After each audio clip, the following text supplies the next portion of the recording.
I have to ask you to be patient this morning and very attentive, because we have the most difficult part of all our work this morning. After that, perhaps the Lord will take pity on us and let us rest. But this morning is not going to be easy, so plan to rest a little this afternoon.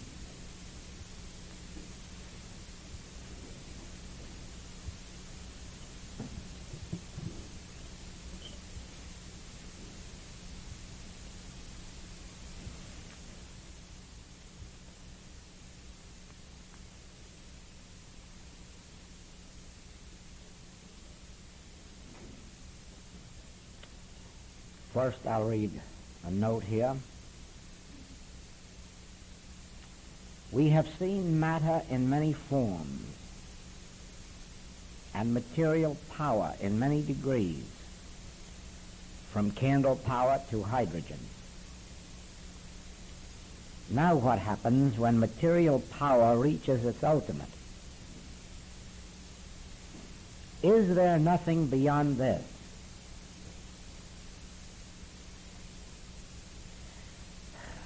One form of matter overcomes another form of matter. One power overcomes another power. Bows and arrows, bullets, machine guns, cannon, atomic bombs, hydrogen bombs. Is there something that will wipe out these, and probably us with it? Or, thinking in terms of our automobiles, the driving cars on the road at 225 horsepower, 300 horsepower, merely to drive around the block or to go to the market. Why not 1,000 horsepower? So that you have to stop the moment you've started. Is matter and is material power really to be the end of civilization? Is civilization to be destroyed by the very powers it has created? Or, when we stop thinking in terms of material power, will another form of power evolve that will nullify material power?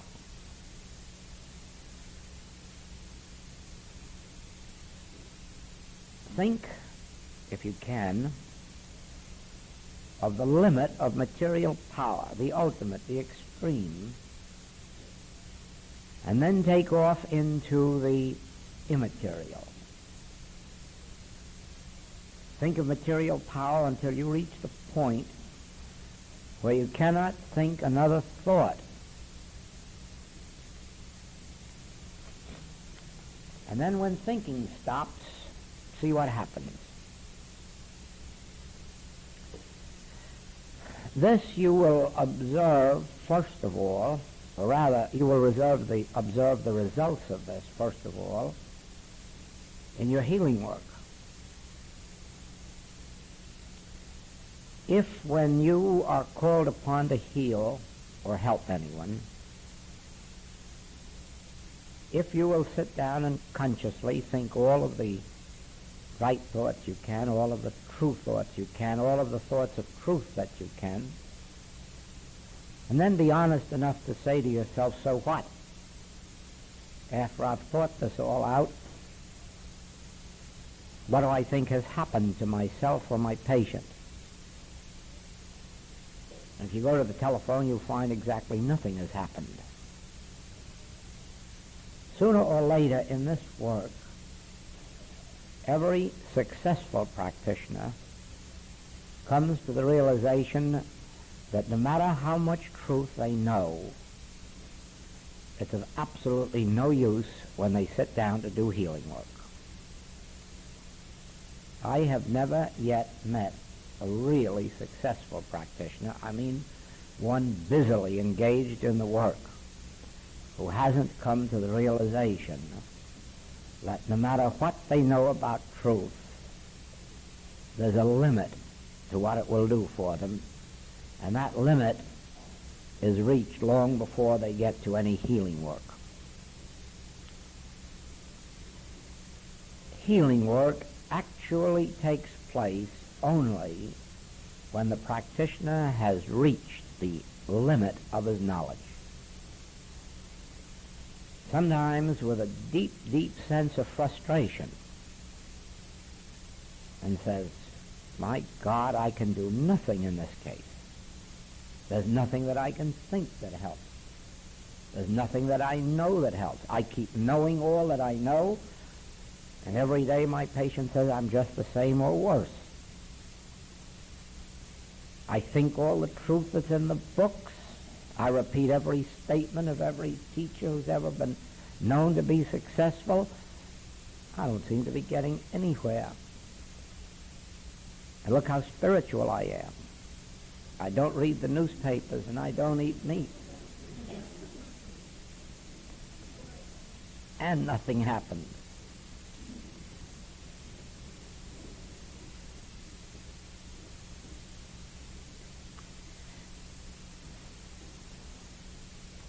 Everyone has to come to that place sooner or later. Everyone has to come to the place of realizing that the master was not being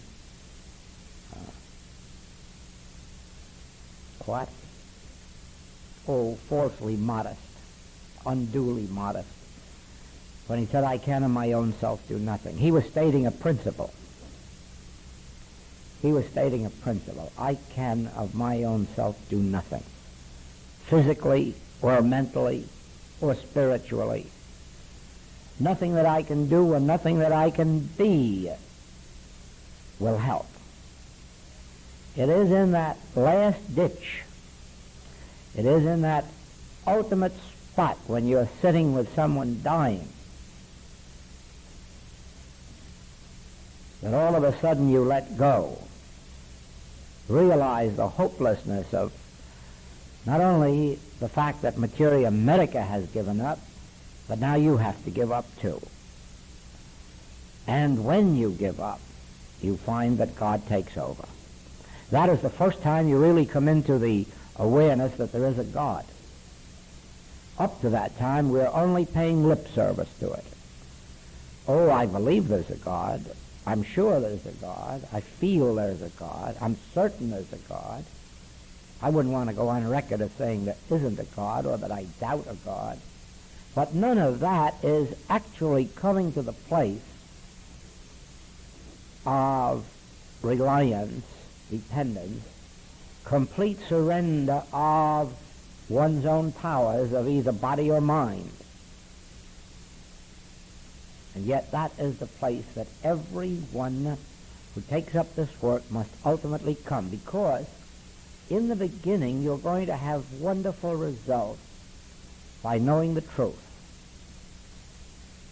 You're going to have wonderful results from living in the books and the recordings and keeping yourself in a high atmosphere until almost self-pride will come in and you'll say, what a fine understanding I must have, or how spiritual I must be. That time comes to everyone. It has to come when you see the wonderful results that are achieved in the beginning. It is only as you continue that greater demands are made upon you, and the more serious aspects of the work come to you. Not only more serious diseases, but people who are struggling to know God. And they present more of a problem than the people who are living and dying, because in the end you'll come to realize that from a human standpoint everybody passes from view. And so you don't consider it as the greatest tragedy in the world when someone does, even if it happens to be a relative or a patient. you know that the natural course of events, everyone must make the transition. And while it will be a nice thing to be able to help everyone to make it while they're healthy, rather than to be kicked out of their bodies, just walk out. That would be the normal, natural, right way to go. Nevertheless, after you have had experience in this work, you will come face to face with some of your patients or relatives after they've passed on. And you will receive the assurance from them that they are not dead, but that their experience is progressive. And you will know then that no great tragedy takes place when one of us leaves this plane. As a matter of fact, for most of us on this path, it's a blessing. You just go on to higher and higher unfoldment, so that it isn't the cases where there's a matter of life and death that always give you your greatest problem. It's when you see, more particularly young people, children, struggling with conditions beyond them, or when you find the adults who are struggling with a human sense of life and really wanting to know God, and you have no way to bring that to them except when you have surrendered yourself and the Spirit of God works through you to lift them up. In the very earliest days of my practice, I made this discovery,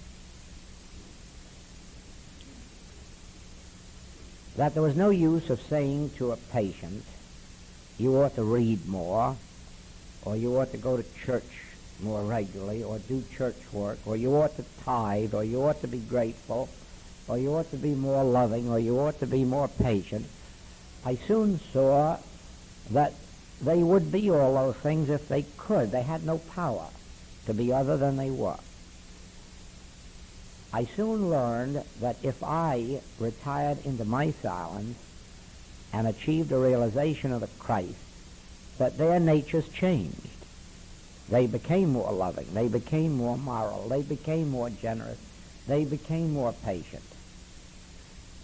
Every kind of wonderful experience happened to them in proportion as the Christ was raised up in me. In other words, when the Christ touched their consciousness, they were made free of their human selfhood in great measure.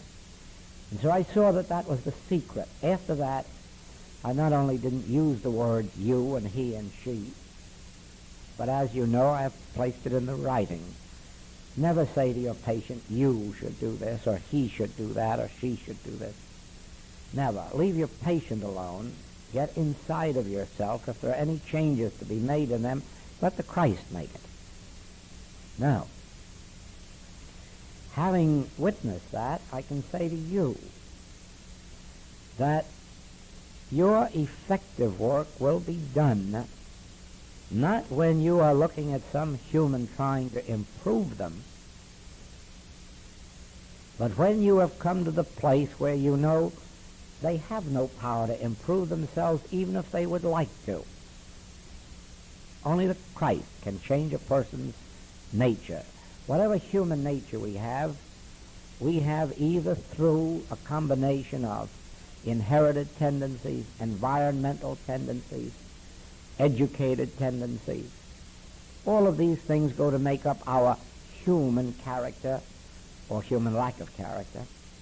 Our human weaknesses and our human strengths are put into us by our ancestry, by our environment, by our educational processes, by the particular age in which we were born and developed.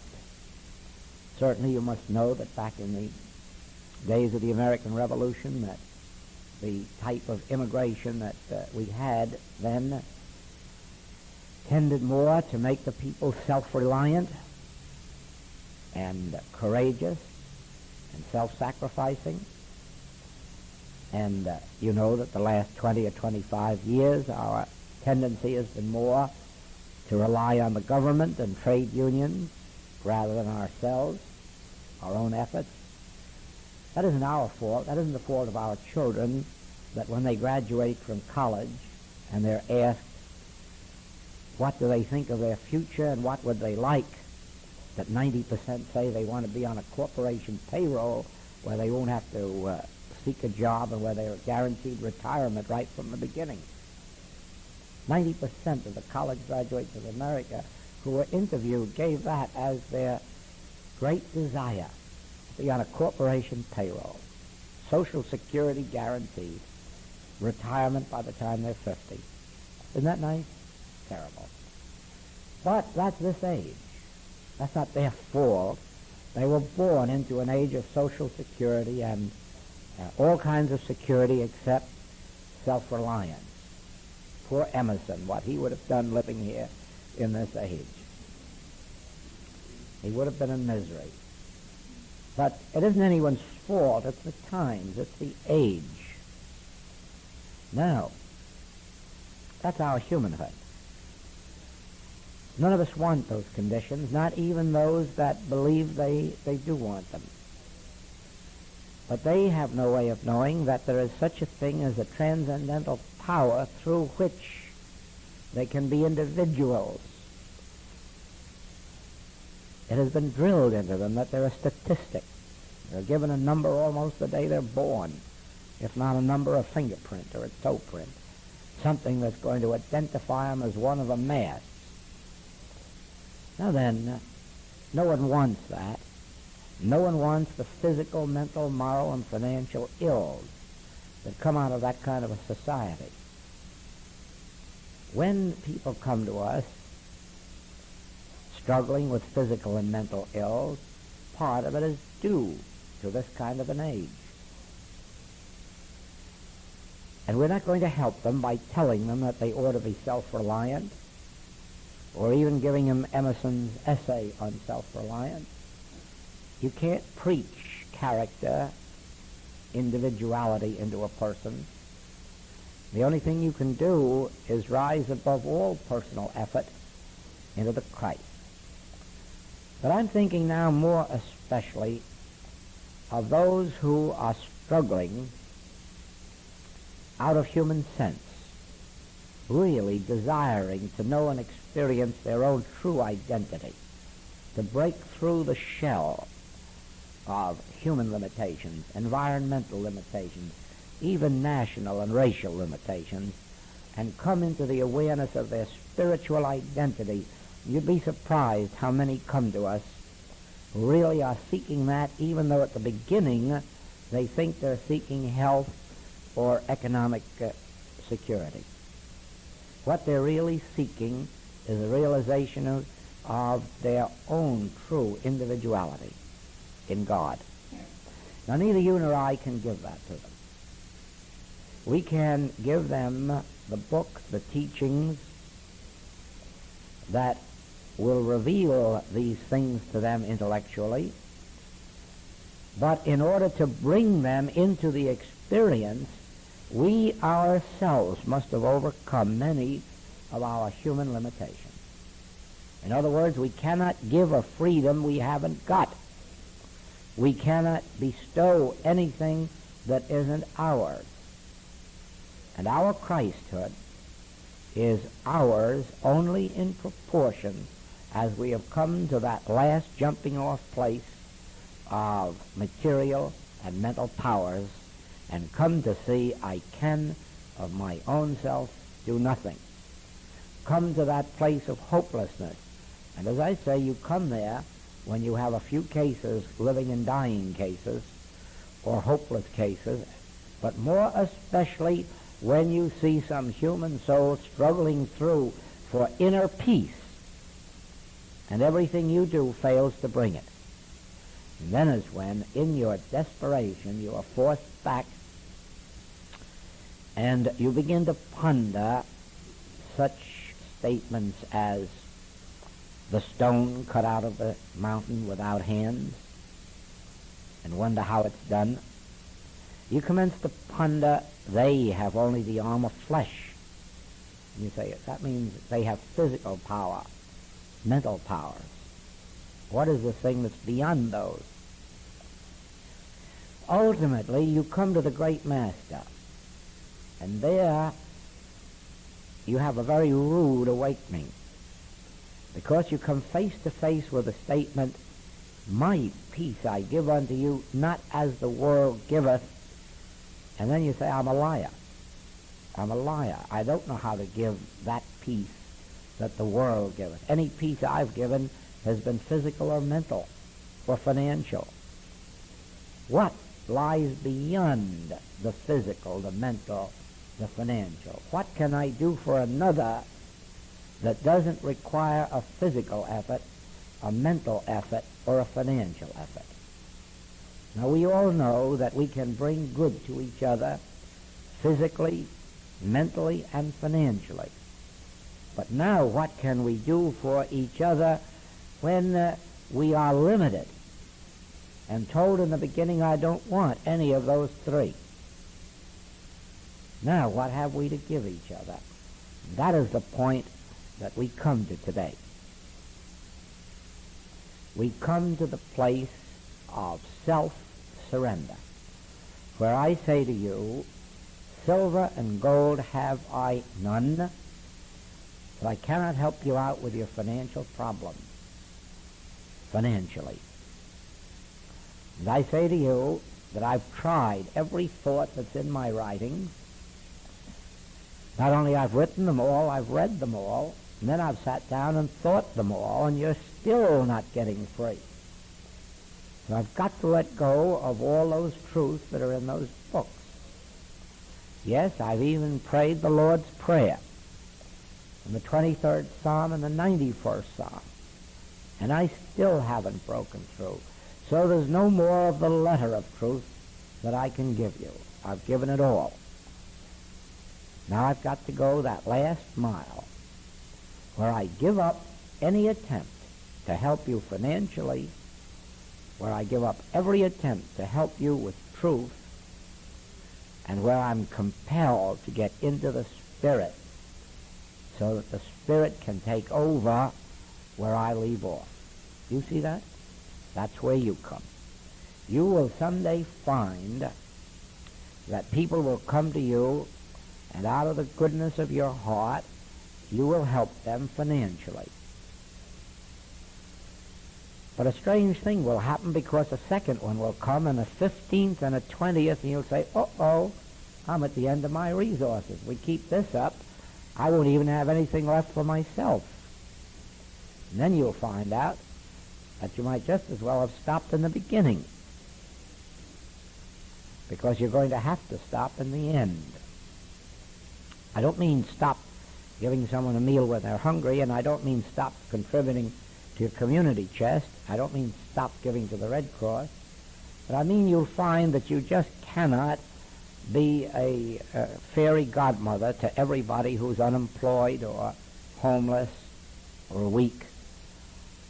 Somewhere you'll have to draw the line and say, silver and gold have I none. Well, in just the same way, in the beginning, you'll do a lot of good helping people with truth. A lot of good you'll do knowing the truth for them, talking truth to them, helping them with that. But with some of these extreme cases, you'll come face to face with the fact that even this won't do, that you've reached the limit of all that. That is the point where the infinite way takes over. That is the point where you must say, I can't get anything bigger than a hydrogen bomb to save us from Russia. I might as well give up in that direction. And I can't think of anything, any more truth than I know. I've read all of the recognized writers, and I've read all the 20-odd books of the infinite way. There's still something missing. Then sit down and think every thought you can until you reach the very limit of your thinking ability, and say, all right, that's done. Now I sit here for the next unfoldment, which has to come without taking thought, without thinking truth, reading truth, repeating truth. Now I have my back to the wall. It's God or nothing. Now, I've talked God and I've talked Christ. I've mentioned God and I've mentioned Christ. I've said all of the great spiritual truths there are. In fact, I know all of the deep ones there are. Some people have even gone to Tibet and worked out the most hidden secret words that there are there, not realizing, of course, that there are two places in the Old Testament and in the New Testament where they've got statements deeper than anything was ever known in Tibet. I am. You'll never find anything deeper than that in India or in Tibet. You'll never find anything deeper than that in the hidden mysteries of the world. There's nothing deeper in the Kabbalah. There is nothing deeper in the spiritual literature of the world than the two words, I am. And as a matter of fact, when you are in the depths of despair, those are the only two words that can come to your rescue. Not what I'd like to be, not what I hope to be, not what I'm trying to be through all the use of all these words, but in the end you're going to realize this, that whatever it is you're seeking, you already are. The infinite way has that. That which I am seeking, I am. And then you give up all this physical effort and mental effort. Then you give up all the struggling. Why struggle for that which I already am? And it is when you settle back and give up the struggle and stop trying to be one thing other than you are now. Don't try to be more spiritual. Don't try to be more moral. Don't try to be more good. Don't try to be more anything. Settle back and realize that which I am, I am. All that God is, I am. That which I am seeking, I am. If only you could stop living a minute from now. If only all of us could stop living 1 minute from now and rest content. This is the only minute you'll ever know. There'll never be another minute beyond this minute. It's always this minute. And in this minute, I already am. In this minute, all God is, I am.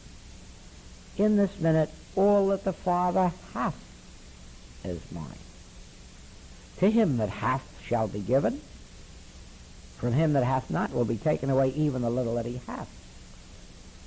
So any attempt to get more than you have now is going to fail, because all that God is, I am, and all that the Father hath is mine. But acknowledging a lack is going to demonstrate a lack. Do you not see that anything you acknowledge, that is what you must demonstrate? Anything you acknowledge, you demonstrate, because you can only demonstrate what you acknowledge. I have a lack. Good. Good. I have a lack. That's my demonstration. You see that? I haven't enough. That's my demonstration. Whatever I acknowledge as truth within me, that's what I must demonstrate.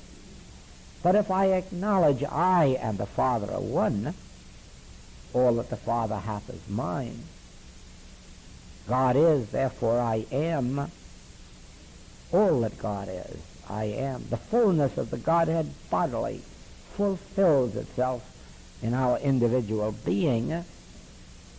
Now we are living in the fullness of time, which is this minute. Now we are acknowledging the fullness of spiritual good this minute. Do you ever realize what a terrible thing it would be if you ever wake up to find that God can give you something tomorrow? You will hate God. You will hate God if you ever find out he gives you something tomorrow. What's wrong with today? Why is God withholding anything from us today that it could give us tomorrow? Why? As a punishment? Or holding out as a reward? What is God? An overgrown man? No, there's no God. You are told in the Infinite Way writings that if you knew the nature of God, you would need no other teaching. And that's true. It is only in the degree that we are entertaining orthodox concepts of God that we are what we are. And I might repeat this to you. According to the census, there are only 7 million Hebrews in America. May I tell you that there are 150 million? There are very few. There aren't 7 million Christians in America. All the people who belong to the Christian church follow the Old Testament, and they follow it more than they follow the New. They believe in an eye for an eye and a tooth for a tooth. They believe in loving their friends and hating their enemies. They believe that God is powerful enough to come along and destroy all their enemies. Jesus never taught that.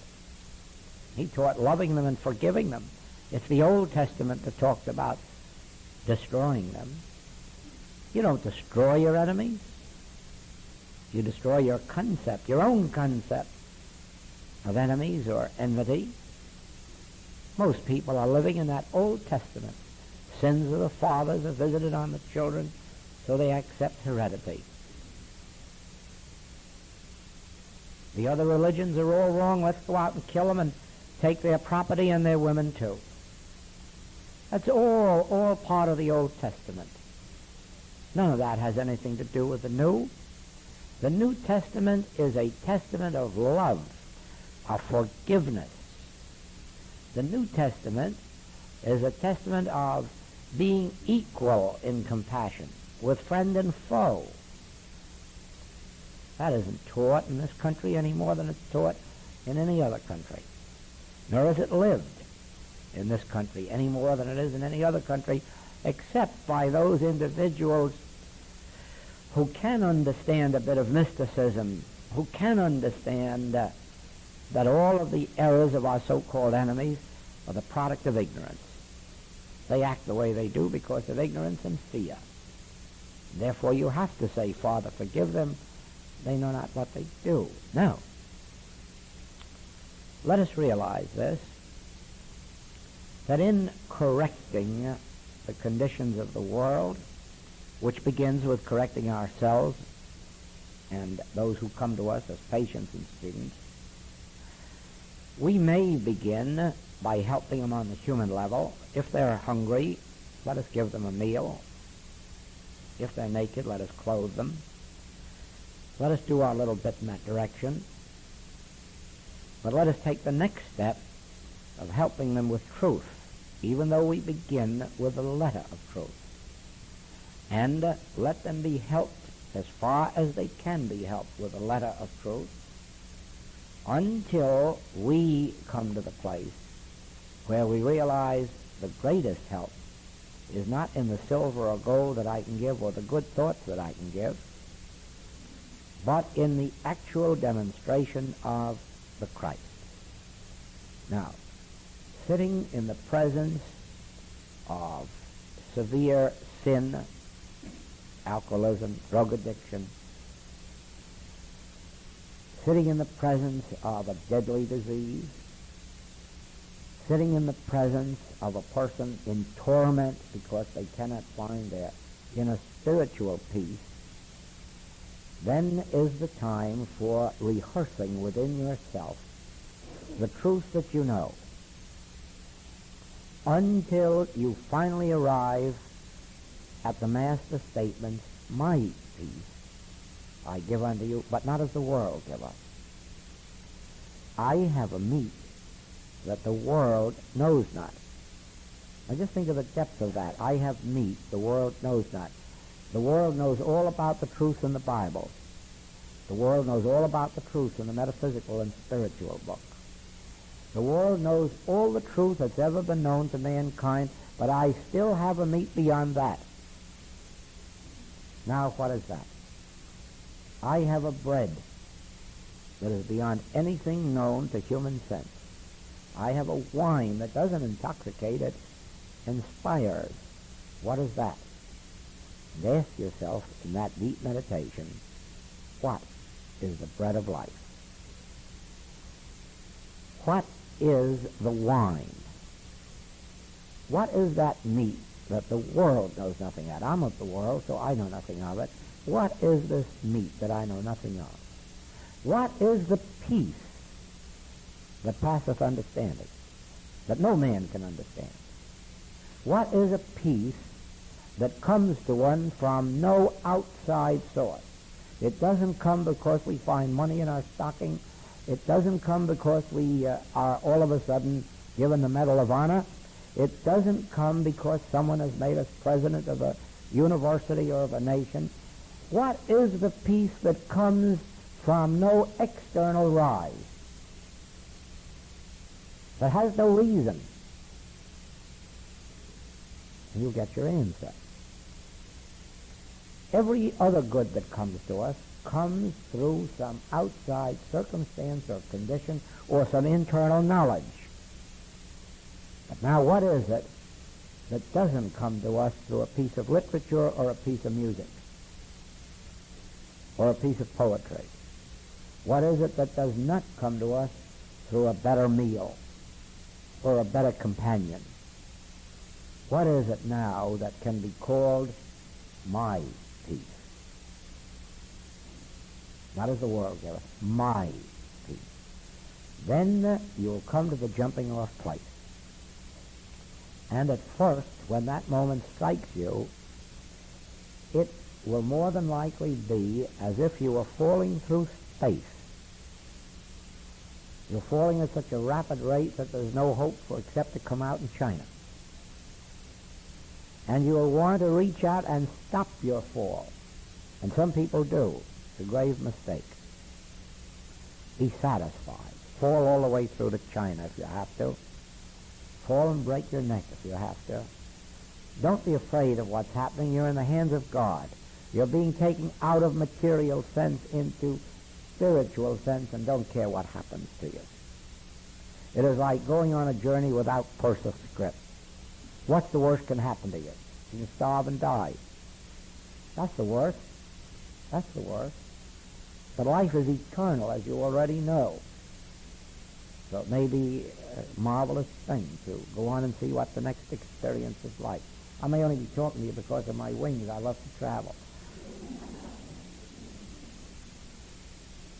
I don't mind what the next country is going to be like, or the next state, or the next experience.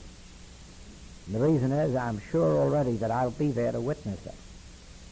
That I have learned, that I will never leave me nor forsake me.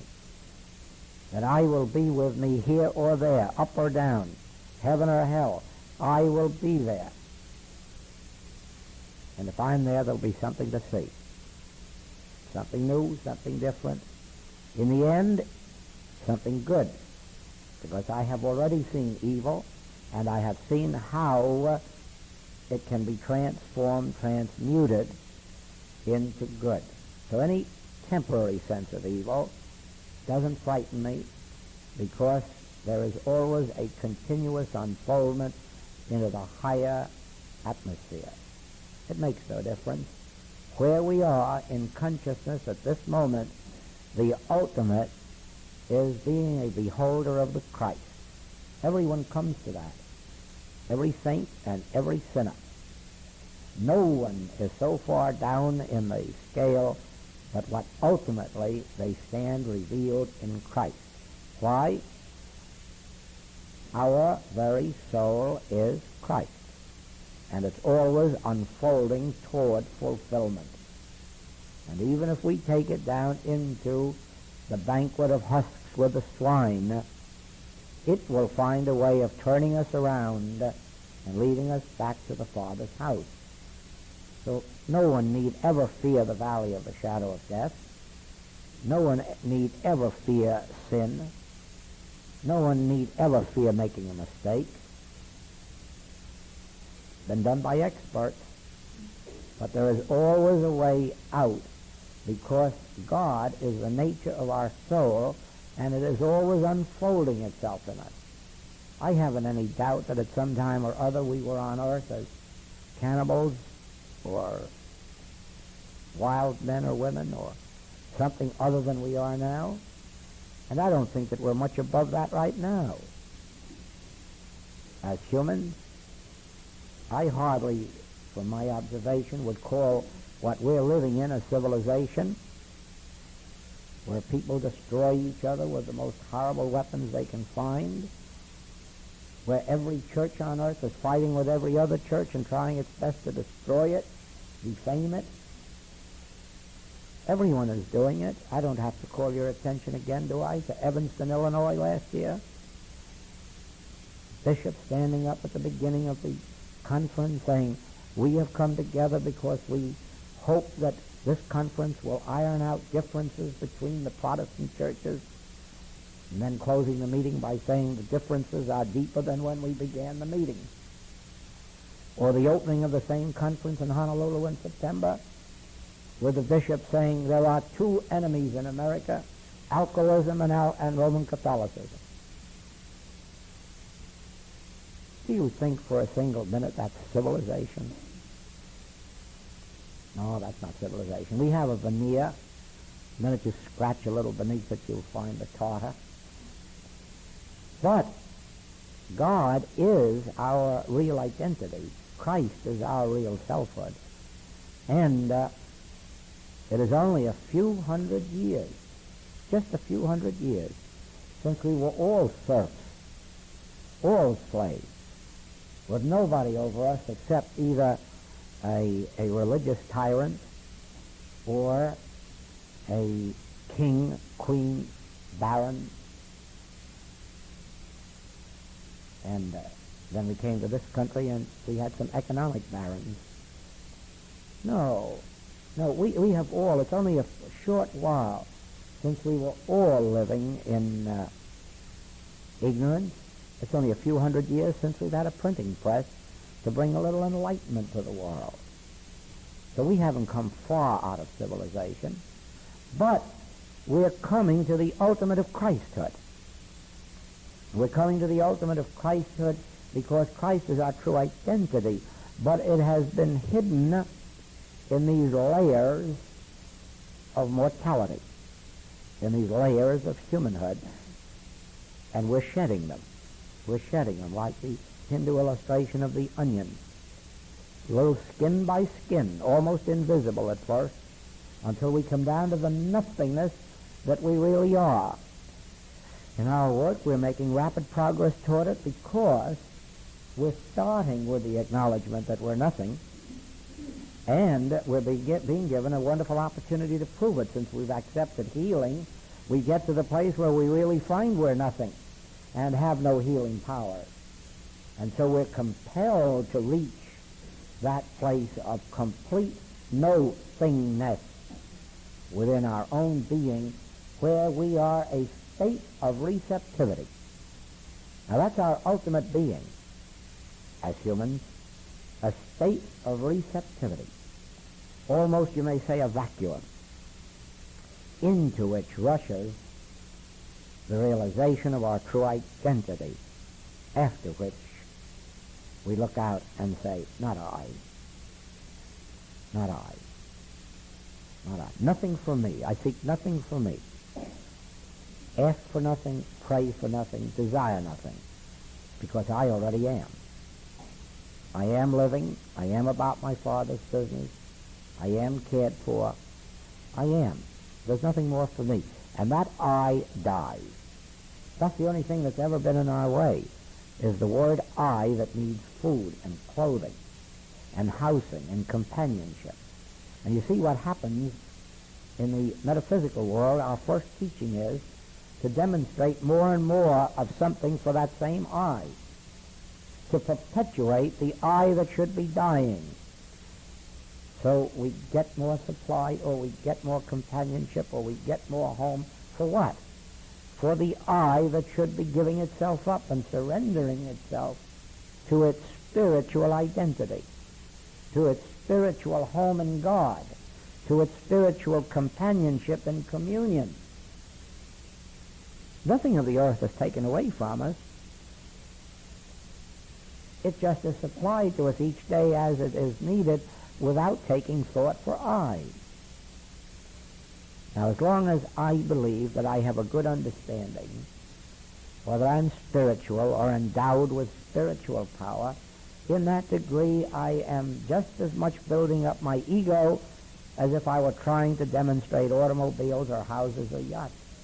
I'm merely trying to build up an ego of selfhood.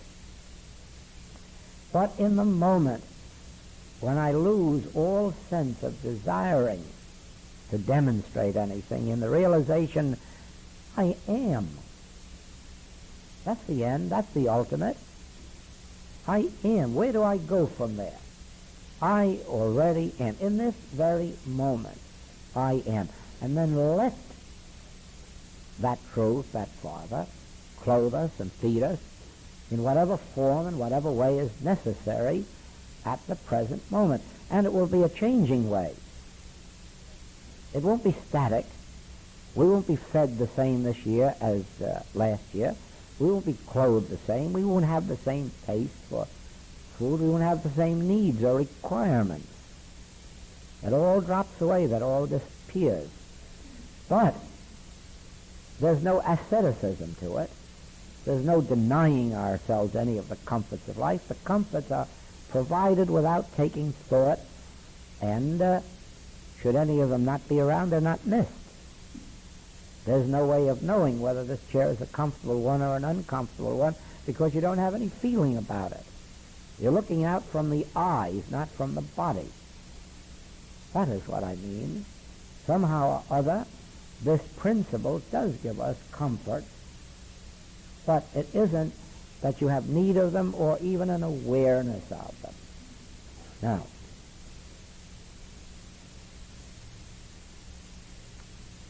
number 2.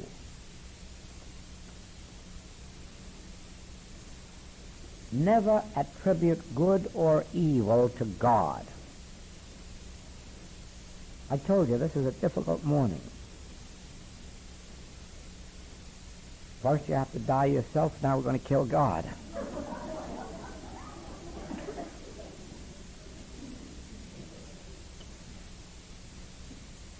Yes, that's right. We're going to have nothing left. We're going to have no thing left, no person left. Now, what kind of a God is it that has neither good nor evil? Try to think that one out if you can. Just think of a God that has no power to give you good or evil. Think of a God that has no power to withhold from you good or evil. If you want to be evil, go on out and do it. You got nobody going to stop you. Lots of revolvers for sale down the street. Banks to be robbed on every corner. No God to stop you. It's going on all day long, all over the globe. No God to stop evil.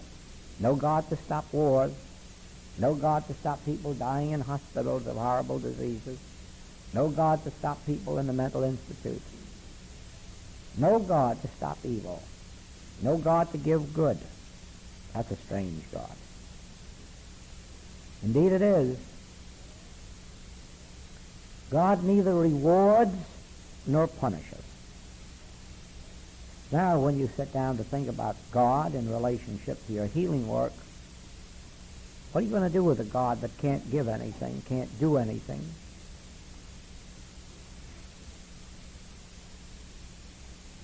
God can't give life.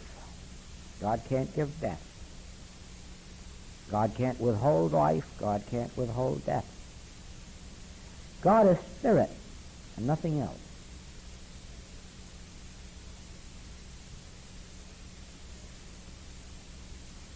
When you are in that silence and you come face to face with the realization that there is no use of seeking God for anything, that God can't give and God can't withhold, your first reaction is, but what? But what? But what? And it is into that comes the two words, I am. I am. And that is where you come face to face with reality. You can't want anything from God. You can't need anything from God. God couldn't leave us in a state of incompleteness. But it isn't good and it isn't evil. It's being. It's immortality. It is eternality. It is completeness. And it already is. And I already am. And he, she, or it. It's the same thing. Seeking health for a patient is like saying, God, you're withholding it. Come on, give up. That isn't true. God is not withholding anyone's health, and God cannot give anyone health. I am. I am. I will never leave you nor forsake you. I was with you before Abraham. I already am. I will be with you to the end of the world. I is here. I is God. What are you seeking? What are you seeking? Where are you seeking it? I already is.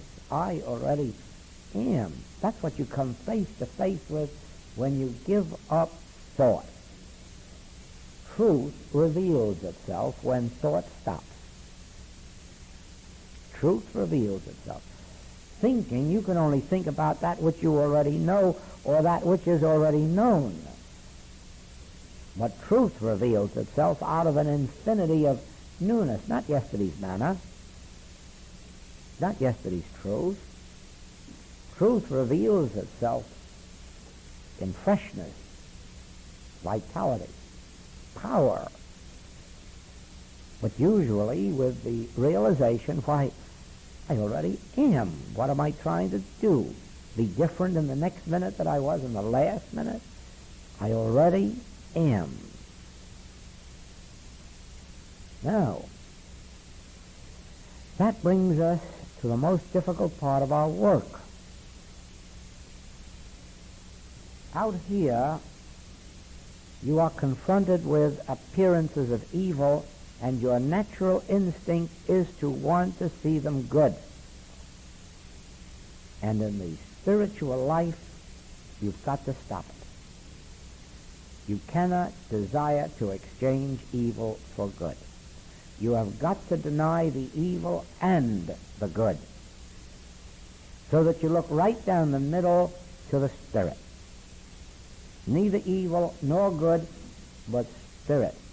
Neither this nor that, but spirit. You see, my kingdom is not of this world. So if you can turn a bad heart into a good one, you're still in this world. If you could get rid of an ulcer, you're still in this world.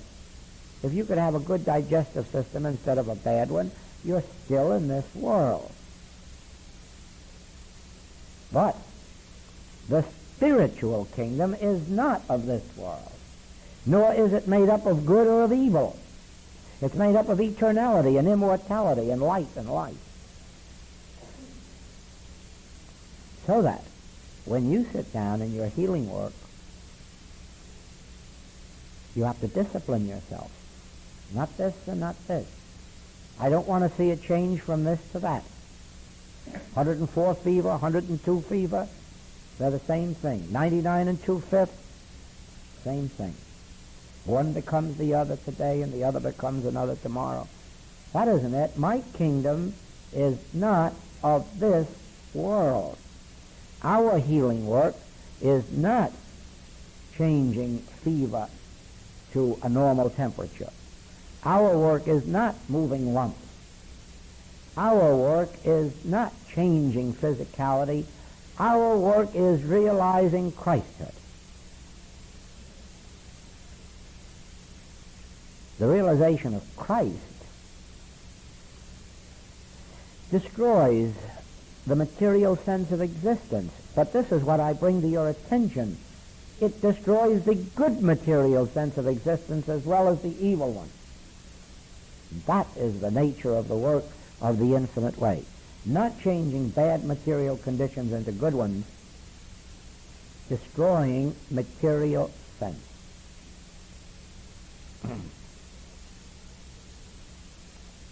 Hasn't every war come to an end throughout all time? And we had peace? then another war. Peace was only an interval between wars. Hasn't every sickness come to an end and resulted in health until a period of transition which everyone experiences? But we always go from health to sickness and sickness to health. Health is just really an interlude between sicknesses. That's all it is for the human race. Now then, that isn't our goal to be doctors. That isn't our goal to patch up people's bodies or pocketbooks. This is not saying that there's anything wrong about that. There are different ministries. I'm talking about the infinite way, which is the ultimate. The infinite way is not a healing process. The infinite way is a revelation of Christ, or if you like, a revelation of Christhood, or a revelation of spiritual identity. Now do you see why that just taking thought isn't enough? Why thinking right thoughts isn't enough? Why turning your lack into temporary abundance isn't enough? Why turning your immediate sicknesses into health isn't enough? No, it doesn't go far enough. Our work is the attainment of Christ realization, in which material sense is destroyed. Now, when you sit down to do your healing work, instead of thinking of a sick patient whom you want to make well, a sick body that you wish to change into health, sit down and realize Christ. Sit down and brush aside the temptations on both sides to think good and to think evil, and keep yourself in line with spiritual realization. Even when the thought of good health comes up, say, what of it? What of it? It isn't good health I'm trying to demonstrate. It isn't good materiality I'm trying to demonstrate. It's trying to demonstrate Christ. I'm trying to realize spiritual identity, spiritual selfhood, the reality of things. Do you see that? That is where we come in. Oh, we're going to just have to build new tapes if they keep running out on us like that.